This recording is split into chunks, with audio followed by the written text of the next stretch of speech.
So Dominic Harvey going to be on the play. A pretty big deal for his deck. Turn one, Amulet of Vigor, definitely a good start. Both players on a mulligan, Crumbling Vestige into Amulet Vigor for Harvey. For Mondello, Basic Island into Serum Visions. Going to be looking at where he's going to scry here. Yeah, Jake Mondello definitely looking for some early forms of pressure, whether that's Thing the Ice on 2 or setting up for some Arclight Phoenixes. Doesn't really matter, just as long as he starts attacking. The longer you give this Amulet Titan time to set up, the more likely it is that you're going to get eaten alive by a giant Primeval Titan that has haste and probably has some Brethren falling right behind it. 2 cards scry to the bottom off the Serum Visions for Mondello. Back on Harvey's side, the second land's Gemstone Mine, and here is an Ancient Stirrings. Once you have the turn 1 Amulet, there's not that much else you need to get online. Yeah, for sure. The Amulet of Vigor is a huge part of this deck. It gives it that explosive power and really gives it what I would define as a modern deck status. You know, a lot of modern decks, if they draw like the right pieces of their puzzle, they're able to assemble these little mini combos or overwhelming board states, but usually requires like one very specific thing. Hardened Scales Affinity needs Hardened Scales. Amulet Titan needs Amulet of Vigor. You know, and it goes down the line.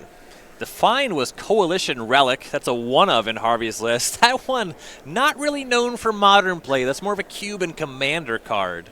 Right, but in this instance, it's not too bad. If Dominic Harvey has an untapped land on turn 3, or I guess any land on turn 3 would be fine with the Amulet of Vigor, he can cast that Coalition Relic, EOT, charge it up, untap when it gets to his turn. He can tap it effectively for 2 mana and cast Titan on turn 4 pretty easily. Yeah, plays the card a lot more like a Worn Power Stone. This is not a deck that's trying to use that mana a ton of times just for one big effect. As we go back to Jake Mondello, he'll crack a Flooded Strand for a Steam Vents going to 17. See if he might have something like a Thing in the Ice to get online here. The Coalition Relic can also be found off of Ancient Stirrings, which is pretty cute. But also, there are instances where Coalition Relic can be your red source for Through the Breach. And sometimes with lands like Simic Growth Chamber, you occasionally just don't have access to red mana. So there is that. Manamorphose is the first spell from Mondello this turn. He'll make a blue and a red.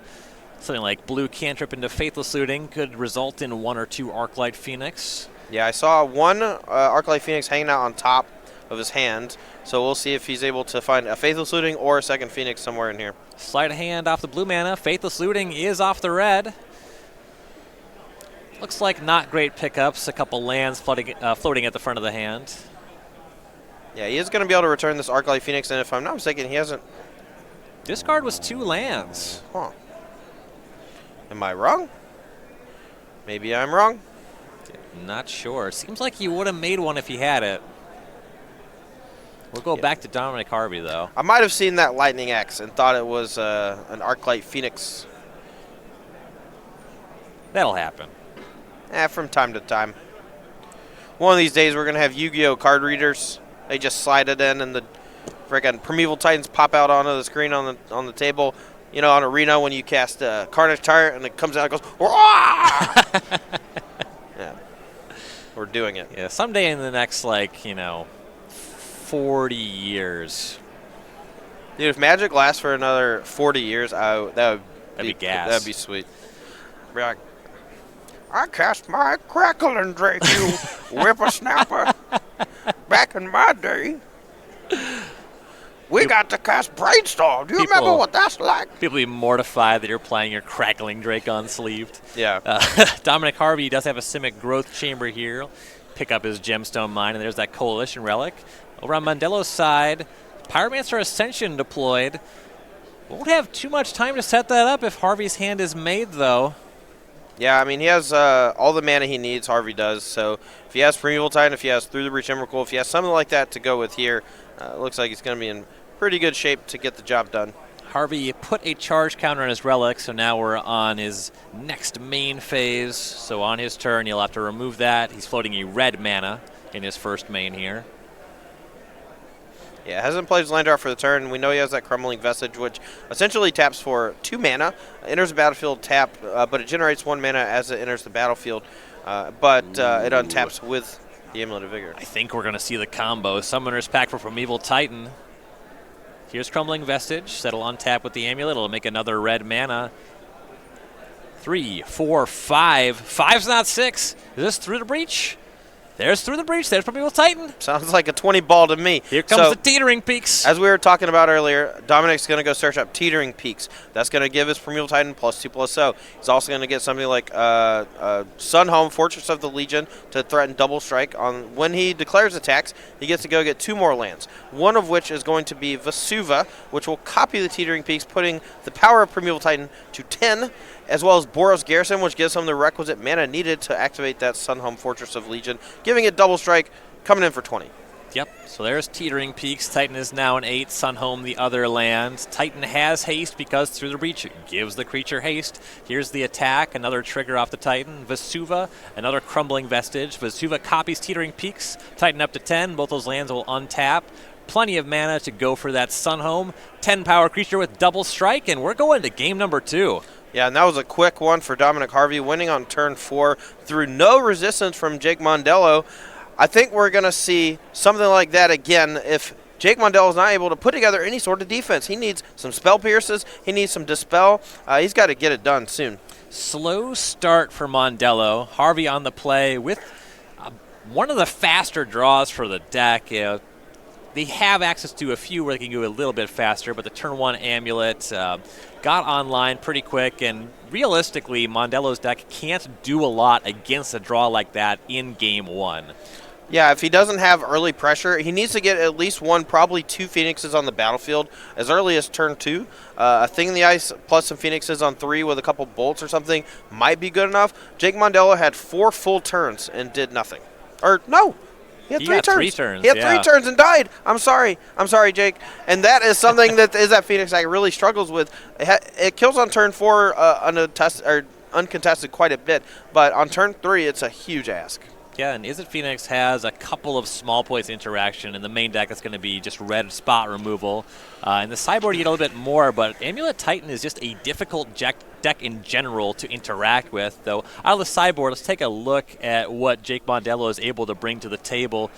He has 2 copies of a Braid, a Ceremonious Rejection, a Disdainful Stroke, an Anger of the Gods, 2 Stony Silence, 2 Surgical Extraction, a Dispel, 2 Spell Pierce, 2 Path to Exiles, and a Blood Moon. So there are a couple options here. Let's see, what do you think that Jake Mondello wants to bring in here? What is this, a sideboard for ants? No, we're having a few little tech difficulties. We're going to get those sorted out here. But on the right-hand side, Jake Mondello does have access to quite a few cards that he could bring in this matchup. Disdainful Stroke, obviously a pretty solid counterspell, taking care of the likes Through the Breach as well as Primeval Titan. I don't think you want Surgical Extraction for this type of matchup. I know people like to go like counterspell your thing and then try to surgical and get them all, but it's just not something that's going to happen often enough to warrant that kind of card. It could be that Mondello thinks, well, I have way too many dead cards in my main deck. Maybe I'll just try to Thought Scour you and hit you with Surgical Extraction and take away all your Primeval Titans. It's not impossible. It's not likely, but it's a Hail Mary that might be worthwhile. Aside from that, Dispel comes in for sure, and I think Spell Pierce does, as well as Path to Exile and Blood Moon. Dominic Harvey's side of things for the Amulet Titan player, his sideboard is 1 Abrade, 1 Walking Ballista, 2 Rending Volley, a Courser Crufix, a Rurik Thar the Unbowed, a World Spine Worm, a Hornet Queen, 2 Spell Pierce, 2 Relic of Progenitus, 2 Fire Spouts, and a Negate. What do you like here? So Dominic Harvey needs to be the aggro deck here, I think. If he gives the Izzet Phoenix deck too much time, they will eventually kill him. And since he is the faster deck and has very little in the way of actually positive interaction, I think he might want a few things just to slow the bleeding, but for the most part, he needs to take initiative. I do want some Rending Volleys because Thing in the Ice is the card that beats you straight up. If it's able to transform early, not only can it stifle your like big Through the Breach turns, but it also threatens to close the game quickly, and Rending Volleys solves that. I want maybe like Courser of Crufix to gain some life. You can bring in Rorthar and Bout since it's a way for you to just punish the Izzet Phoenix deck for playing all these instants and sorceries. I don't think you really want World Spine Worm or Hornet Queen. Spell Pierces, I mean, what are you Spell Piercing? If you think about it, the best thing you can possibly Spell Pierce is like an opposing Spell Pierce or a Dispel. Yeah. And that just doesn't seem ideal. I think you just want to go full ham sandwich, Just jam out and hope that your big spells in your great deck is good enough. Yeah, maybe some Relic Opportunists, but Yeah, if Mondello was on like a couple 3, 4 Blood Moons, then there's a bigger argument for Spell Pierce. But in here, not too much going on. Absolutely. Over on StarCityGames.com, we got deals. Wait, what kind of deals, Ryan? The Star City Games sale with hundreds of items with up to 35% off. Wow, that's a great deal. I'm going to head over to StarCityGames.com right now and check out the Star City Games sale so I can get a Standstill, an Atraxa Praetor's Voice, I want to say Italian land tax, and I want to say Unhinged Island. We're going to go with Unstable. There it is. I actually own a bunch of those. I just can't never remember the names of the sets. I know that Unglued is the first one, but I always mess up Unhinged and Unstable. Yeah, Unglued, Unhinged, Unstable. The Unstable lands, they have like kind of the half border thing going on. Yeah. No, I know what they look like. I just can never remember which one is like named which. Sure. I don't know why. That kind of thing I'm pretty good at picking out. I like... My ranking is Unhinged, Unglued, Unstable. I think when you get all the way back to Unglued, the coloring on the lands for me is not something that I love too much. The swamps and the forest look identical from 10 feet away. Pop quiz. What kind of basics is Jake Mondello playing? I don't know. The ones from the draft box? They're Unglued. Oh, okay. Jake Mondello starts with Spiral of Canal into Sleight of Hand. Dominic Harvey again, turn 1 Amulet off of that Sun Home. Yeah, this is definitely the start that Dominic wants. Mondello could have brought in something like a Braid to help slow down these explosive starts featuring Amulet of Vigor. I'm curious to see how he sideboarded here for this particular matchup. Turn 2, Mountain into Faithless Looting is where Mondello will start. So you won't see something like Manamorphose to make some Arc-like Phoenixes happen, though theoretically he could still have some other card plus Gut Shot to get aggressive here. Will not have a thing in the ice anyway. Yeah, no copies of Simian Spirit Guide in these Phoenix decks. While it could put that mana to use, the card economy is more important to them, making sure that in the event that you're playing against a deck that does have a bunch of spot removal, like Lightning Bolts and Fatal Pushes, you want to be able to continually regrow those Phoenixes from the graveyard. Discarded Lightning Bolt and I believe a blue cantrip, and then Serum Visions for Mondello. Yeah, Serum Vision's a pretty good setup here for turn 3. Looks like his hand is full of a bunch of card draw spells. Let's see if he has the meat to go along with the bones. Well, there was no meat to be had on turn 2. Back on Harvey's side, here's a Simic Growth Chamber. He'll float a mana and then pick up his Sun Home. And here's a Sousa. There's some meat.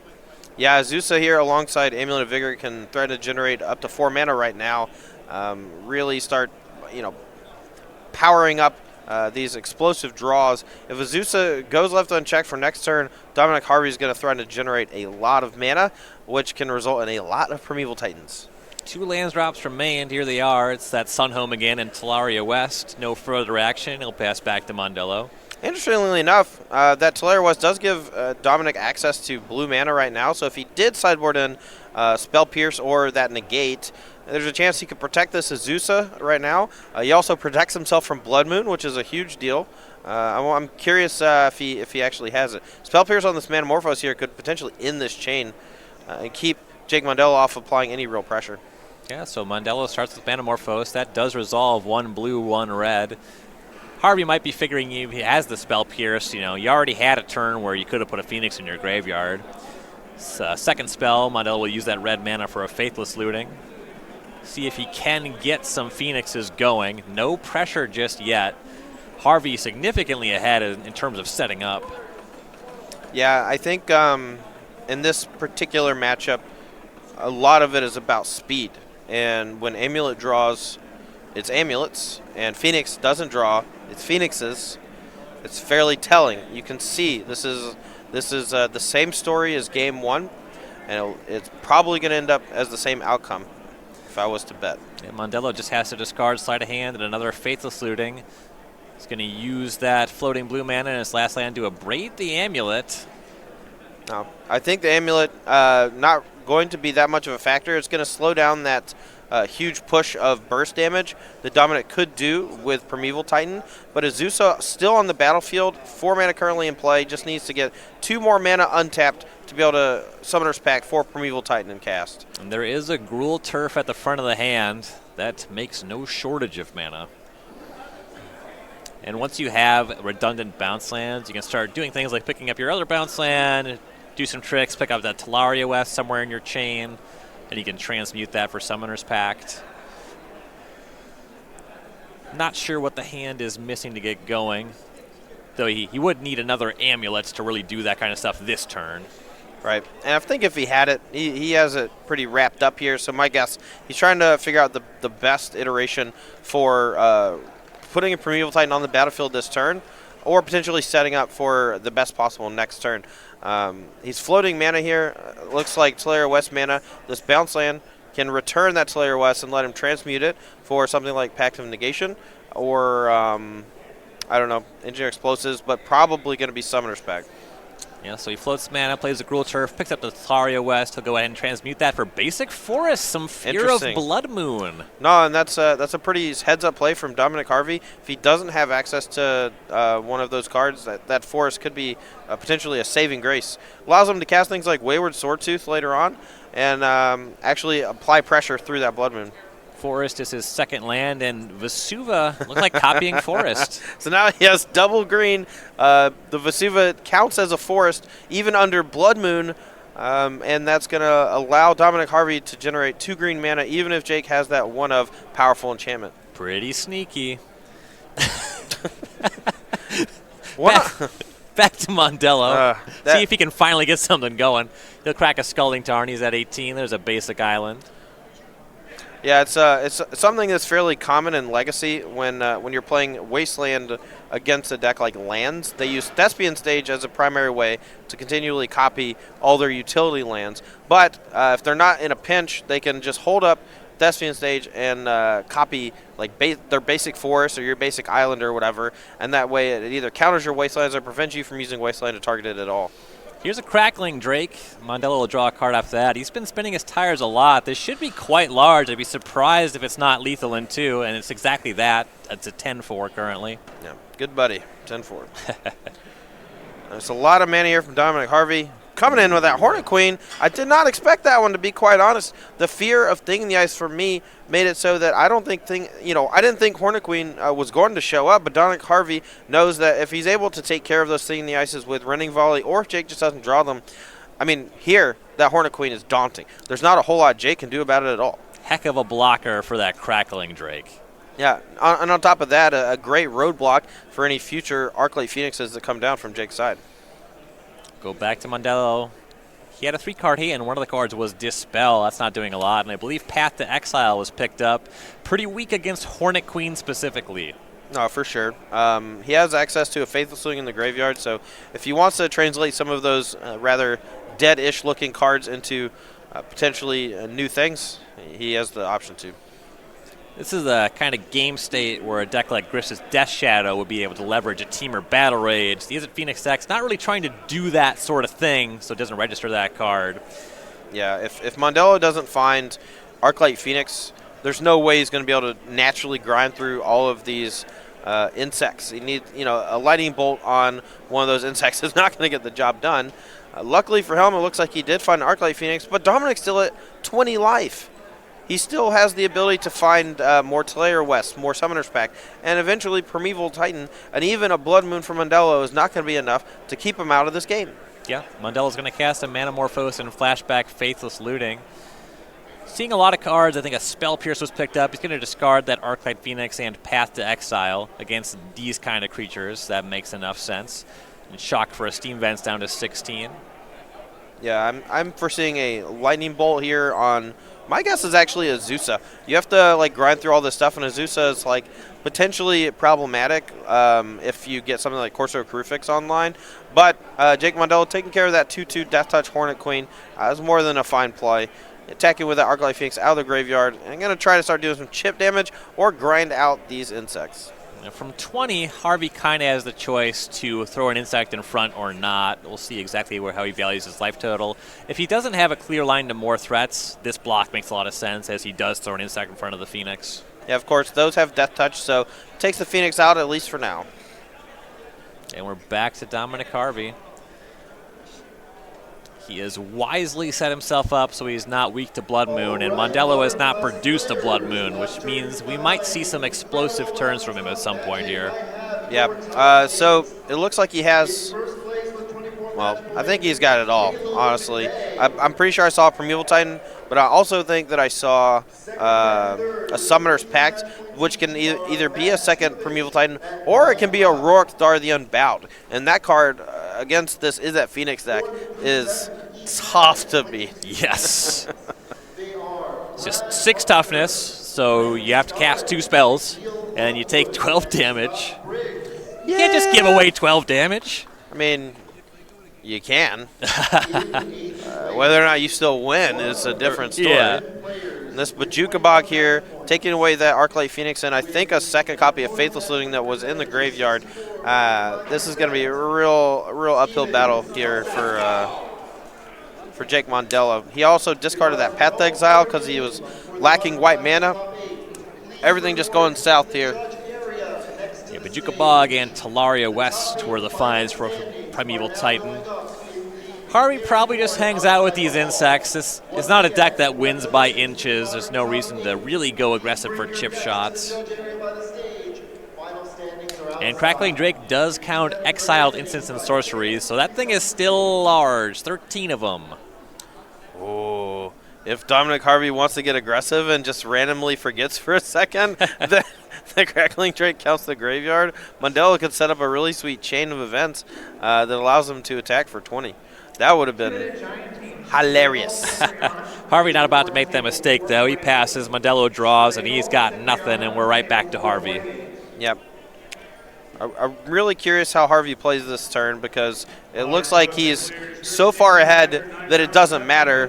But as someone looking to get into playing like these Amulet Titan decks, it's going to be interesting to see how he plays in such a way that keeps the door closed on the Is That Phoenix deck. When you get ahead in a game, it's really easy to start going on autopilot to try to, put your opponent out of their misery, so to speak. But sometimes when you do that, you make a minor mistake here, you tap the wrong mana there, and before you know it, you attack with all your Hornets on accident and get smushed in the face by a Crackling Drake. Yeah, and Harvey playing very deliberately, very aware of that sort of factor. You see him Ancient Stirrings for Gemstone Mine. Not the most exciting find. Here's an attack with the Primeval Titan. I'm just going to go get some lands here. Any bounce land will return that Talaria West and allow him to transmute it for any of his packs or anything like that. And he has had Sun Home just on the battlefield forever, so he's not throwing this to the Crackling Drake. He just has a really nice attack here. You see him picking up Teetering Peaks and Simic Growth Chamber as well, so this will be an 8-power Titan. Right, and the Teetering Peak at 8, putting it at 8 power means that Sun Home is effectively a lethal threat, and Mondello has to basically just prevent 4 damage by chump blocking with this Crackling Drake. Yeah, so there's that block. In a second, you'll see Harvey fire up that Sun Home, giving double strike to his Titan. Here's that activation. Yeah, still has access to green, blue, post-combat, so he can't quite transmute Talaria West, but he puts Mondello all the way down to 4 life, and he has a lot threatening again next turn, and Mondello has nothing. Nothing. Very low cards in hand. His graveyard was exiled as just that Crackling Drake. 1 Phoenix already exiled. No way to deal 20 damage, and he's going to pick him up. Dominic Harvey, 2-0, your winner over Jake Mondello. We are not going to see Is It Phoenix close out the finals. Despite there being 3 of the 4 top 4, we're going to have Dominic Harvey on Amulet Titan.